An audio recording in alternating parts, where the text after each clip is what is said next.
programa Sociedade Solidária, hoje dando continuidade à série sobre Direito e Gestão do Terceiro Setor. E para isso nós recebemos o advogado Dr. Josenir Teixeira, representando a Comissão de Direito do Terceiro Setor da OAB, Ordem dos Advogados do Brasil, Seção São Paulo. Bom, primeiramente é um prazer recebê-lo aqui em nossos estúdios. Prazer é meu, Daniel. Agradeço em meu nome e em nome da OAB. Bom, para começar, já que hoje nós falaremos sobre o papel dos títulos para o terceiro setor, a importância deles e como as organizações que estão nos acompanhando podem obtê-los, seria interessante primeiro falar um pouquinho sobre o papel do terceiro setor e quais são os incentivos existentes no Brasil para que essas organizações possam desempenhar as suas atividades com o máximo aproveitamento possível. Sem dúvida, o terceiro setor exerce um papel absolutamente importante no Brasil, ajudando o governo, que é o que compõe o primeiro setor, a desenvolver as suas atividades. Papel esse que o terceiro setor desempenha, que nem sempre é reconhecido da forma que deveria ser reconhecido pelo primeiro setor, que é o Estado. Mas eu defendo, e a comissão também defende, que o terceiro setor é absolutamente importante e temos exemplos práticos no nosso dia a dia que nos confirmam cada vez mais essa conclusão de que efetivamente o Brasil depende da ajuda das entidades do terceiro setor. Bom, e foram criados uma série de mecanismos, para facilitar a atividade dessas organizações. Algumas delas são os títulos. Então, eu gostaria de saber, dentre os muitos que existem, a definição deles e em que eles podem favorecer as organizações que os possuem. Os títulos servem para ajudar as entidades e também para atrapalhar um pouco o desenvolvimento das entidades. Os títulos são reconhecimentos que as entidades organizadas podem buscar, tanto no poder público quanto na iniciativa privada, para que as suas atividades tenham uma chancela ou um respaldo de conceituação. Então, da mesma forma que as entidades podem se qualificar a receber um título de bem eficiente, ou um título de responsabilidade social, ou até um título de ISO 9000, dependendo da característica, isso no âmbito particular, privado, no âmbito público, elas podem buscar alguns títulos para que esses títulos retratem que as atividades dela efetivamente são destinatárias à população em geral. Então nós temos basicamente 4 títulos que podem ser obtidos por essas entidades ou podem ser perseguidos por elas para que isso aconteça. Dentre esses títulos, nós podemos citar como os principais o título de utilidade pública, que pode ser tanto em nível federal quanto estadual e municipal, o título do CEAS, que é o nome atual do antigo certificado de filantropia. CEAS é Certificado de Entidade Beneficente de Assistência Social. Temos o título de OS, que se chama Organizações Sociais, e temos um título também que é meio que a coqueluche do terceiro setor, que se chama OCIP, que é Organização da Sociedade Civil de Interesse Público, que a gente vai detalhar um pouquinho mais daqui a pouco. Ok. Bom, as organizações no Brasil, elas têm uma série de incentivos para que elas desempenhem suas atividades, principalmente tributários, como, por exemplo, a imunidade. Então, eu gostaria de saber se esses títulos são necessários, são requisitos para que elas possam obter esse tipo de benefício. Em linhas gerais, faz-se uma confusão muito grande do que seja imunidade e isenção. E uma confusão maior ainda de que esses títulos seriam necessários para que as entidades obtenham o reconhecimento de imunidade tributária. Isso não é verdadeiro e é preciso bater nessa tecla, porque alguns órgãos públicos partem dessa premissa, que se você não tem determinado título, você não pode usufruir da imunidade tributária constitucional. E isso não é verdadeiro.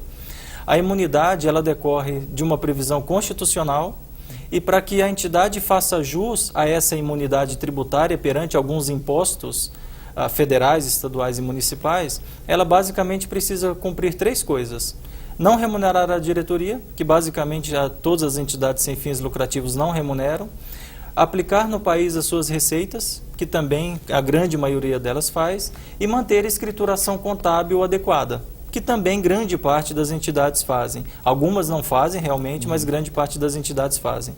Cumpridos esses 3 requisitos, a entidade se qualifica a pleitear o reconhecimento da imunidade tributária em relação a alguns impostos, tais como imposto de renda, IPTU, no âmbito da prefeitura, IPVA, se a entidade possuir veículos, ela não deve pagar IPVA por imunidade, não porque ela é de utilidade pública ou possui o título de filantropia, que é essa confusão que se faz, e ISS e alguns outros impostos.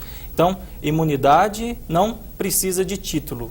E isenção tributária, que é uma outra coisa, aí você vai precisar de um ou de outro título. Bom, agora quando você cumpre os requisitos para obter a imunidade, você naturalmente já pode receber certificados? Ou é um outro processo?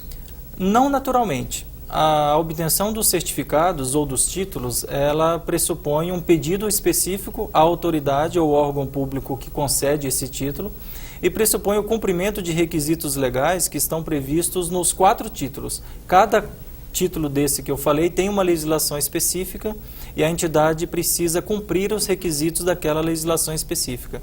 Aliás, é outra confusão que se faz. Às vezes pega-se o requisito de uma legislação para aplicar num título que não é regido por aquela legislação. Então, as entidades precisam ter bastante atenção em cumprir a legislação específica daquele título que se busca.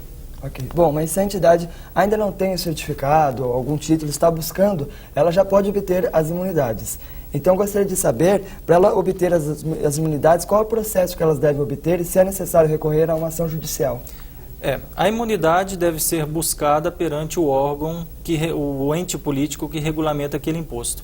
Então, se a entidade tem um prédio próprio e procura o reconhecimento da imunidade para não pagar IPTU, por exemplo, ela deveria fazer um requerimento à prefeitura, que é o órgão que arrecada o IPTU, e justificar esses 3 requisitos que eu falei, que ela para não pagar aquele IPTU.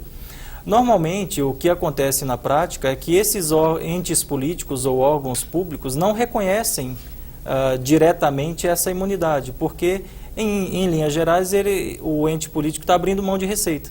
E ninguém gosta de abrir mão de dinheiro. Então, eles acabam dificultando um pouco esse reconhecimento administrativo da imunidade, acabam dando uma interpretação jurídica um pouco diferente para o espírito que a Constituição quis dar, e vemos na prática muitos casos que são indeferidos. A entidade não tem o reconhecimento da prefeitura de que ela tem direito à imunidade. Diante disso, não resta alternativa à entidade a não ser acionar o Poder Judiciário para fazer valer o seu direito constitucional e cassar aquela decisão administrativa e provar ao juiz que efetivamente possui condições de ser, sim, reconhecida a sua imunidade tributária. Bom, mas voltando um pouquinho a falar sobre os títulos, os 4 principais, será que sempre vale a pena buscar ou manter esses títulos? Compensa para todas as entidades?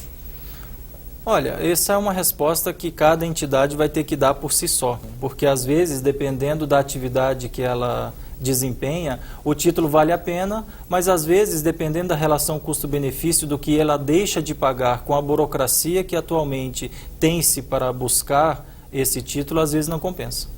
Ok. Bom, no próximo bloco, então, nós iremos trazer alguns exemplos de títulos e como as organizações podem fazer para consegui-los e, portanto, desfrutar dos benefícios que eles conferem a cada organização. O programa Sociedade Solidária agora vai para um breve intervalo. Hoje nós recebemos o Dr. Josenir Teixeira, representando a Comissão de Direito do Terceiro Setor da OAB São Paulo.